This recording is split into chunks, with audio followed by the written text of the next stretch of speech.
Olá, está no ar o Redação Novo Tempo. A gente discute hoje sobre o maior ataque a tiros em massa da história dos Estados Unidos. O atentado de Orlando que deixou 50 mortos e dezenas de feridos. E a gente debate também sobre a violência nos programas policiais no rádio e na televisão. E sobre os moradores de uma cidade no Rio de Janeiro que se mobilizaram para construir uma ponte. Então fique com a gente, o Redação Novo Tempo começa agora.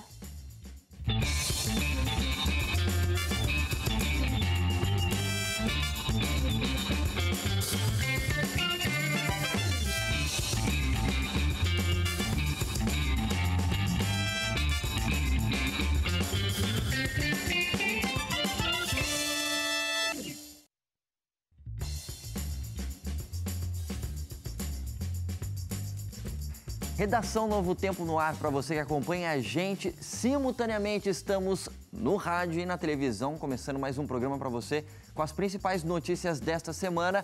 E mais uma vez o programa é especial porque tem ele aqui com a gente, Bruno Eumano, jornalista e editor-chefe do Jornal da Novo Tempo e do Conexão Novo Tempo. Seja bem-vindo, Bruno, mais uma vez. Obrigado. Não é especial porque o Wagner está. Não, você viu, eu não falei que nem na semana passada, que eu falei, não, que é especial porque o Wagner não está. Não, é porque é especial porque você está aqui, entendeu? Certo, obrigado. Que bonito.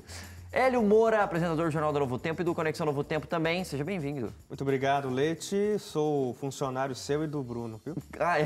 O Bruno é meu chefe no jornal. Só tem chefe no aqui Conexão, só tem chefe. Sai um chefe e vem outro. Exatamente. Tirada, né? E ela que manda em todo mundo, Suzane Lima. Seja bem-vinda mais uma vez. Só se for no sentido, assim, do poder da persuasão, né? Porque eu não sou chefe, não. E eu tenho dois abraços especiais, claro. O primeiro é para Gildete Santos. Um abraço para você. Obrigado pela sua audiência de sempre, tá, Gildete? Mora em Rio Verde, em Goiás. E outro abraço muito especial aqui é para o Cauê Martinelli. Quase que já ia errando o nome dele, hein? Que vergonha. Ele é assistente de produção aqui do programa do Redação. É uma pessoa que sempre me ajuda aí quando eu tô desesperada. Fez sucesso nesta semana, né? No Exatamente, Conexão participou Jovem. do Conexão Jovem. Estava solteiro. Está solteiro. Estava, não sei se não sei se ainda está, né? Depois da exposição dele lá no programa. Muito bem, eu vou aproveitar, sempre a Suzane manda abraço, aproveitar que tem gente acompanhando a gente aqui no estúdio, no Redação Novo Tempo essa semana. São o cunhado da Flávia Souza, que apresenta o programa Fé em Ação, e também amigos dela. Sejam muito bem-vindos vocês, um abraço para vocês. Eles são de Jacareí, aqui no interior de São Paulo mesmo. Bom, você também pode participar com a gente aqui por meio das redes sociais. O nosso site é novotempo.com/jornalismo no Facebook, é facebook.com/ntjornalismo no Twitter e no Instagram, @ntjornalismo. Interaja com a gente por meio dessas redes sociais. Bom, destaques da semana. Começo com você, Hélio Moura, que está de frente aqui comigo. Teu destaque da semana. O destaque nesta semana que eu trago é sobre o Eduardo Cunha. O caso dele finalmente chegou ao fim lá no Conselho de Ética, com um placar que foi até surpresa, porque estavam esperando tanto os aliados do Cunha, ele teria pelo menos 10 nomes ali que seriam aliados confirmados dele, e aí outros 9 no Conselho que eram adversários declarados de Eduardo Cunha. A última pessoa que entrou no Conselho de Ética, uma deputada da Bahia chamada Tia Heron, ainda não tinha dado nenhum parecer, se votaria contra ou a favor do Eduardo Cunha, mas aí no dia da votação ela votou a favor da cassação do Eduardo Cunha. Então ficaria 10-10 e para ser desempatado pelo presidente do Conselho. Só que aí a surpresa foi que um dos grandes aliados do Eduardo Cunha, que já tinha, ao longo do processo, várias vezes, inclusive, rejeitado a possibilidade de ele ser cassado, rejeitado a possibilidade de o relatório apresentado pelo Marcos Rogério seguir em frente, de repente ele votou a favor da cassação e aí virou o placar para 11 a favor da cassação e 9 contrários à cassação. Não foi cassado ainda o Eduardo Cunha, ele pode recorrer ainda da decisão na Comissão de Constituição e Justiça, embora, na teoria, o Conselho não poderia reverter a decisão da cassação. Mas, de qualquer forma, depois disso ainda tem que ser votado no plenário da Casa. E aí é que ele realmente tem pouquíssimas chances. Hein, Hélio, eu achei muito legal a declaração, vi alguns trechos dessa... Tia Heron. Ela fez uma conotação assim... Uma conotação, ninguém me consultou, tipo, ninguém deu muito moral aqui pra mim e tal. E aí ela foi e deu o voto a favor. Ela falou que ninguém mandava ela nela, deu uma, né? fez todo um suspense. Bruno Eumano, qual que é o seu destaque? O meu destaque é para uma pessoa que colocou Eduardo Cunha em segundo plano essa semana. Ah, é? É. Quem? O Tite. O Tite saiu do Corinthians, Leite. Eu fiquei triste essa semana, mas é claro que eu tô brincando. Você tá falando sério e eu tô brincando? falando sério e brincando, porque a saída do Tite do Corinthians, indo para a seleção brasileira, aconteceu porque o Dunga foi demitido da seleção brasileira. E uma notícia que impacta muitos brasileiros, porque a gente gosta muito de futebol, faz parte da cultura, né, do brasileiro apreciar o futebol e etc. Só que é uma notícia que vem em um momento que me parece muito mais para apagar uma imagem ruim da CBF, da Confederação Brasileira de Futebol, do que para melhorar um time de futebol. Uhum. Porque a CBF está envolvida em vários escândalos de corrupção, né? No FIFA Gate, que é o maior escândalo de corrupção, talvez, da história do esporte e não só do futebol. Inclusive, o presidente da Confederação Brasileira de Futebol, ele nem tem viajado para fora do país, porque é capaz dele ser preso pela Interpol, né? Quem o antecedeu, José Maria Marinho, está preso nos Estados Unidos, ele não viaja. E aí as críticas são tão fortes que em um momento eu achei que ele estava deixando a seleção ficar ruim para as críticas ficarem no time e não nele. Mas aí isso acabou pesando para ele também. E aí agora ele tenta conquistar o povo, escolhendo quem todo mundo queria que fosse o técnico. Mas, na verdade, não esconde toda a sujeira que tem na CBF. Não é o fato de uma pessoa que tem uma imagem boa perante a população entrar para mostrar a cara nesse momento que vai resolver o problema da CBF, que é muito mais grave. Tá certo. Suzane Lima, teu destaque.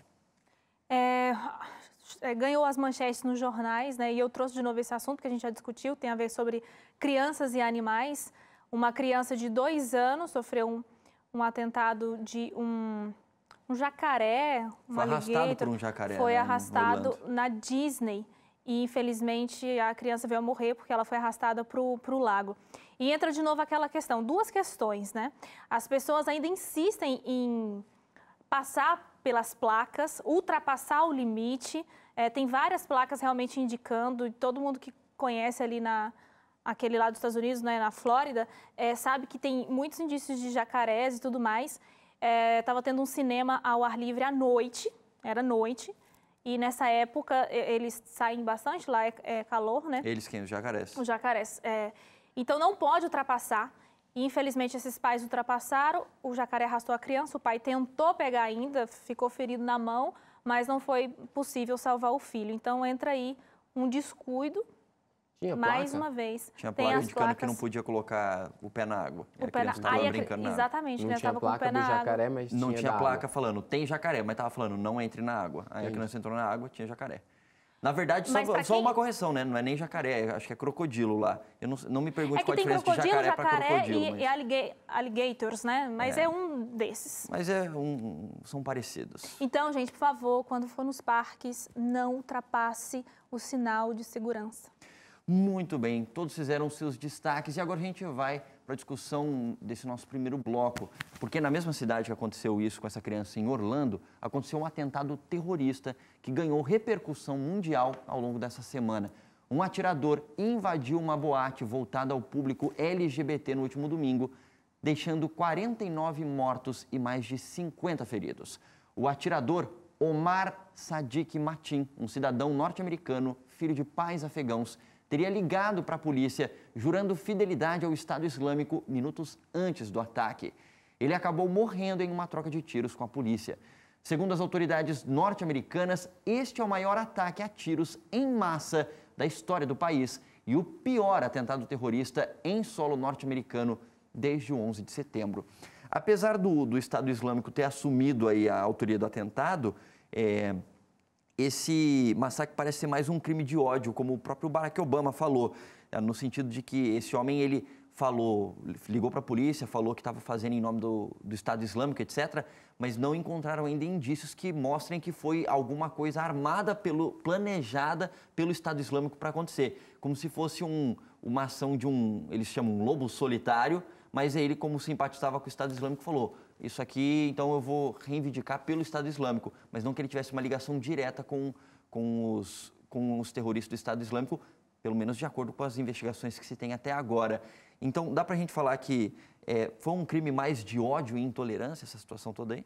É difícil fazer um julgamento a respeito de um caso como esse, até porque, por exemplo, você citou o termo lobo solitário, que começou a ser bastante comum, principalmente por conta do Estado Islâmico, e o Estado Islâmico assume qualquer ato que ocorra desse jeito, porque tem a intenção de propagar o terrorismo. Então, mesmo que este Sadiq Mateen não tenha agido em nome do Estado Islâmico, e é o que as autoridades dos Estados Unidos imaginam, porque ele foi investigado durante um bom tempo pela Polícia Federal norte-americana por possibilidade de envolvimento com algum tipo de grupo terrorista, mas deixaram ele tranquilo porque perceberam, depois de toda a investigação, que ele não tinha ligação nenhuma. E, de repente, ele comete esse ato. Então, o que as autoridades americanas tentam entender é qual que seria a relação dele, porque até agora não viram nenhuma ligação, mas o Estado Islâmico reivindicou, dizendo, não, esse era um soldado nosso aí em solo americano para fazer isso. Então, é difícil para poder dizer se foi uma questão de ódio, se foi por conta do terrorismo, inclusive, porque as investigações estão sendo buscadas. Né? Mas o grande negócio é que, se não é uma organização, né, central do Estado Islâmico, ou se não é uma célula consolidada, como dos atentados em Paris e na Europa, é pelo menos um cara que aprendeu as ideias do Estado Islâmico. Como aconteceu na Austrália há um tempo atrás, uma pessoa que invadiu uma cafeteria. Ele assumiu aquelas ideias para ele, né, com a influência do Estado Islâmico, e aí ele organizou por conta própria. O que acaba sendo talvez até muito mais perigoso, porque às vezes se você está sozinho, você não tem a comunicação com outra pessoa e é mais difícil identificar a organização disso tudo e etc. Apesar dele já ter sido investigado. Mas é claro que, assim, sendo por uma ideia do Estado Islâmico ou sendo da cabeça dele mesmo, mostra o ódio a um grupo específico, nesse caso, a comunidade LGBT. Eu acho que volta aquilo que a gente já comentou aqui, né? O poder que o Estado Islâmico exerce, mesmo não tendo uma comunicação talvez próxima, né, de território e tudo mais, mas de inspirar outras pessoas radicais nesse sentido de ter ações parecidas.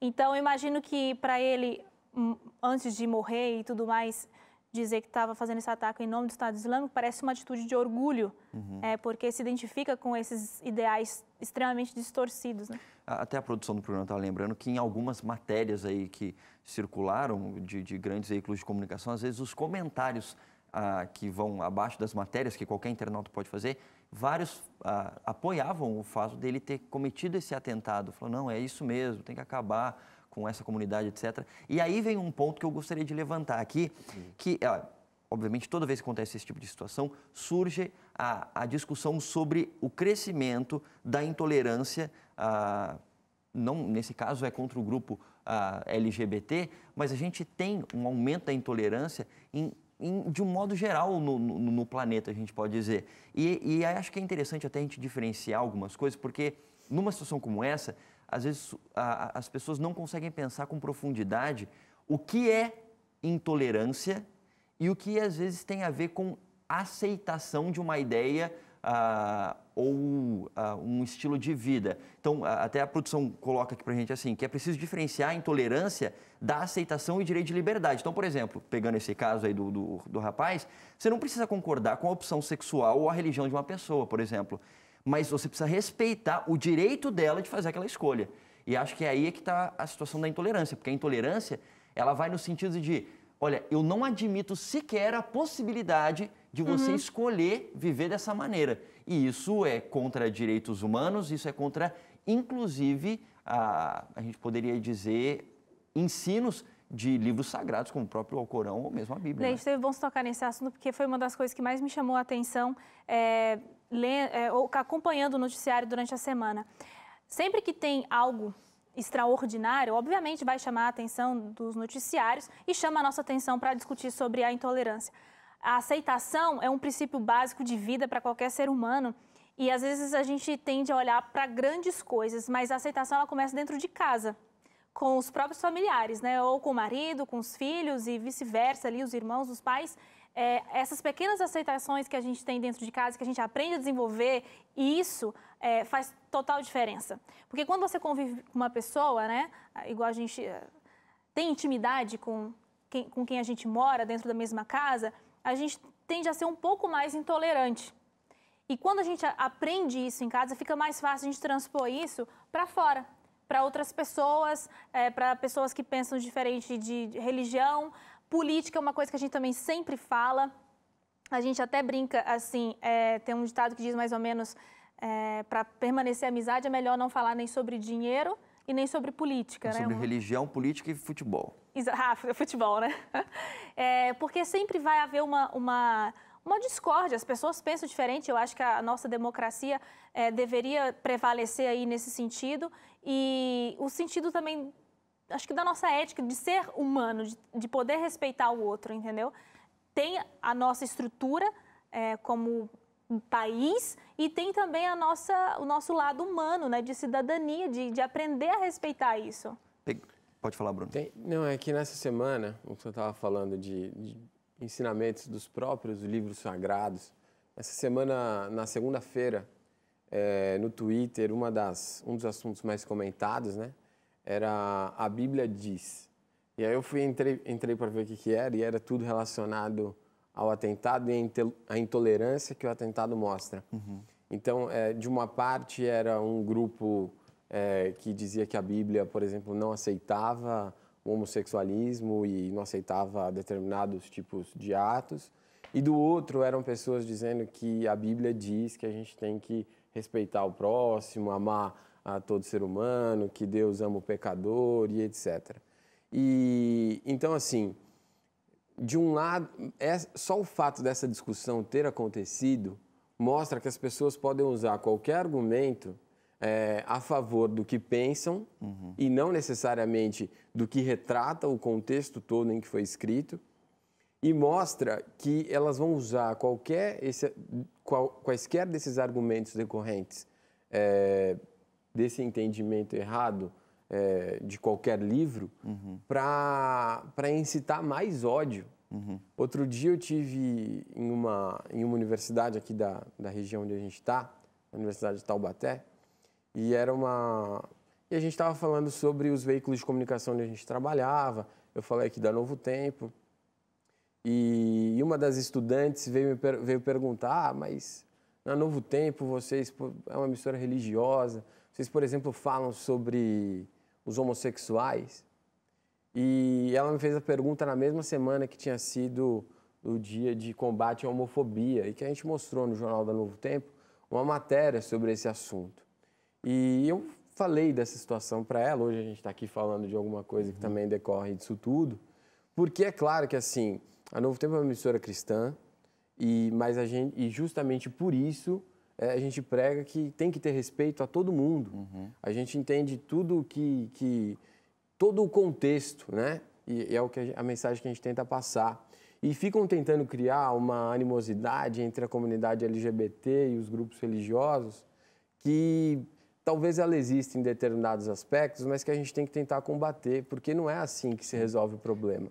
E só para completar, desculpa, é que, assim, o fato de você tentar criar essa animosidade vai influenciar nas políticas que vão ser desenvolvidas para combater isso. E isso é uma coisa que a gente tem que ter muita atenção em eleições, em discussões que a gente faz sobre esse assunto, porque isso pode mudar como as coisas são na sociedade. Exatamente. Uma coisa que você está falando, e eu vou pegar o gancho na intolerância e na questão da política, que você acabou de mencionar, toda essa situação ali nos Estados Unidos, esses atentados que aconteceram em Orlando, de alguma maneira fizeram com que o Donald Trump, que é o candidato republicano que já tem algumas ações contra, ou discursos contra o público muçulmano e árabe, ele crescesse nas intenções de voto nos últimos dias. Então, falando sobre essa corrida eleitoral norte-americana, deu para sentir o impacto desse atentado nas pesquisas, já que o Donald Trump, ele defende, inclusive, a extradição de imigrantes muçulmanos dos Estados Unidos. Situações como essa dá para dizer que deixam as pessoas vulneráveis e suscetíveis a aceitar ideias extremas, como são as ideias do Donald Trump, não? Ah, certamente, porque é algo que, nesse caso específico, por exemplo, traz de volta discussões antigas, não é? Com relação à segurança nacional nos Estados Unidos por conta de ataques terroristas. O país ele já viveu momentos de alerta desde a época dos atentados do 11 de setembro de 2001, e aí agora nessa pré-corrida eleitoral à presidência, com o Donald Trump trazendo essas argumentações dele, que por mais absurdas que pareçam, por mais contrárias a questões de direitos humanos, por mais contrárias que sejam a questões de você aceitar um ser humano diferente de você e de uma religião diferente, de uma etnia diferente, mas tem um respaldo considerável dentro da população por conta disso, por conta do medo de sofrer ataques como já ocorreram, como ocorreu de novo nesse fim de semana, por conta de, sei lá, da própria ignorância, às vezes, da pessoa, de querer colocar tudo num balaio só. Então, se é muçulmano, é terrorista. Se falou Alá, é porque está trazendo algum tipo de problema ou de intimidação para o nosso país. Então, um momento como esse, em que as pessoas estão mais aterrorizadas e atemorizadas, discursos de ódio ganham mais força e mais aceitação. Isso ocorre em qualquer aspecto, aqui no Brasil também, em corridas eleitorais, quando se fala, olha, se o tal candidato não for eleito, não for reeleito, a gente vai voltar a ter aqueles problemas de antigamente. Você vai voltar a faltar comida na panela, vai voltar a não andar mais de avião. São coisas que trazem medo e aproveitam o momento de fragilidade para poder implicar e tentar colocar a goela abaixo uma ideologia. E se você que no caso dele, ele diz que a culpa foi dos próprios americanos que permitiu que, no caso, esses pais viessem para cá e tivessem esse filho causou isso. Para lá, né? Para cá não, né? Eu não estou nos Estados Unidos. Você não virou Me americana, sentindo uma americana aqui. Então, a tentativa de não trazer pessoas é que, assim, se existe a possibilidade de que algum deles vá realmente fazer algum ataque terrorista, é melhor que não venha ninguém, entendeu? Uma maneira de evitar. Mas um acontecimento como esse é aproveitado por qualquer dele, lado, né? Então, o Trump vai tentar puxar esse lado de fechar para os imigrantes, a Hillary vai tentar promover a política do desarmamento também. Do desarmamento. Então, cada um vai usar para beneficiar o próprio discurso, né? E aí é que você tem que pensar no que está por trás do discurso e pensar na política que vai ser implementada, porque boa parte desse discurso incita ainda mais o ódio, né? Sim. E se você parar para pensar, e eu quero fazer um resgate histórico aqui, que não é nada inédito isso que eu estou fazendo, porque eu já vi em outros lugares o pessoal falando isso, mas esses discursos de ódio contra uma etnia ou contra um grupo específico, a gente sabe que eles nunca foram positivos ao longo da história. A gente não precisa ir muito longe para perceber que na Alemanha nazista, isso começou exatamente num rumo assim, olha, um dos problemas aqui do nosso país, a gente está passando por toda essa situação econômica ruim que eles tinham depois da Primeira Guerra Mundial e tudo mais, é porque tem estrangeiros roubando o nosso trabalho e a maior parte dos estrangeiros aqui são judeus. A gente tem que acabar com esses judeus. E no começo, o Hitler nunca falou que era para matar os judeus, ele só falou assim, olha, vamos deixar eles num canto ali, diminuir as oportunidades para eles e tudo mais, e acabou dando no que deu, né? Agora, tem um outro ponto que você falou, só para a gente terminar essa discussão, Bruno, é a questão do desarmamento, porque você falou, a própria Hillary já comentou que um homem como o Omar Mateen, ele estava sendo investigado pelo FBI e ainda assim ele teve facilidade para comprar não apenas uma arma de pequeno porte, ele comprou um fuzil. Então, isso levanta, mais uma vez, a situação de a liberação do porte de armas pode causar problemas imensos, como é esse caso, ainda mais nos Estados Unidos, que o porte de armas é super liberado, né? Nesse caso, potencializa o poder da intolerância, né? O cara é um meio que ele usa, né? Mas não resolve o problema que está por trás do discurso do ódio, do discurso da intolerância. Mas é claro que, assim, enquanto você não consegue resolver uma coisa, pelo menos seria bom se controlasse a outra. Não que isso resolva para o Brasil, por exemplo, né? Porque aqui tem uma política de desarmamento e, enfim, bandido tem arma do mesmo jeito. Eu não sei, eu gostaria até de ter pesquisado, porque tenho a impressão de que, apesar dos ataques que são frequentes nos Estados Unidos, ataques a tiros, talvez morram mais pessoas no Brasil por arma de fogo do que lá, onde... Sim, uma outra vez que eu participei aqui, a gente falou de desarmamento e a estatística do Brasil era bem maior que a dos Estados Unidos, para ficar nessa comparação. Você vê que não é, a solução não é tirar as armas da população, não que eu defenda o armamento, mas as políticas têm que ser outras para evitar os massacres. No Brasil, a gente não tem, graças a Deus, massacres como ocorre nos Estados Unidos. Ocorreu aquele caso de Realenga, que um maluco entrou com uma arma na escola e atirou. Esse tipo de coisa é até considerada comum nos Estados Unidos. Vira e mexe,